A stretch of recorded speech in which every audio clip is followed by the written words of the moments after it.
Hello, on this video I will show you how to use Deepseek API for free. So it's a very easy process. All you have to do is open a browser, then just simply open Deepseek. After that, over here at the top right hand side corner, you will see your API platform. Click on that. Then just log into your account. If you don't have an account, just click on sign up and create one account. After you have completed the login process, you should see a dashboard something like this. Now, over here you will have a lot of features, but the main thing that you have to do is you have to get your API key. So to get the API key, click on the API key section right over here. And in this section, you will have the option to get your new API key. So click on create new API key right over here and then name your API key right over here. So let's say for example, I will name it test.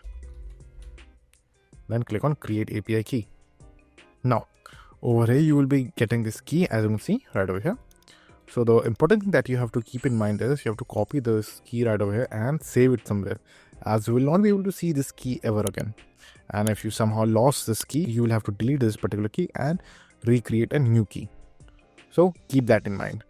So now once you have copied the key somewhere else, click on done and then you are good to go. So now as you can see, you will not be able to open this key ever again, or you won't be able to copy it either. And the only thing that you can do is you can edit the name of the API key, as you can see right over here.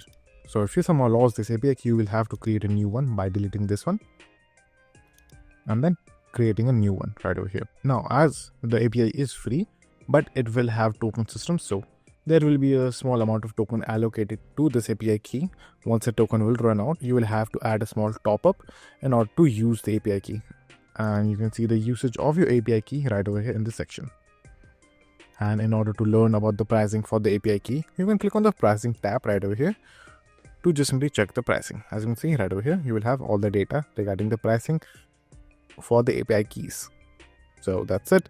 And if this video was helpful, please consider subscribing and liking the video.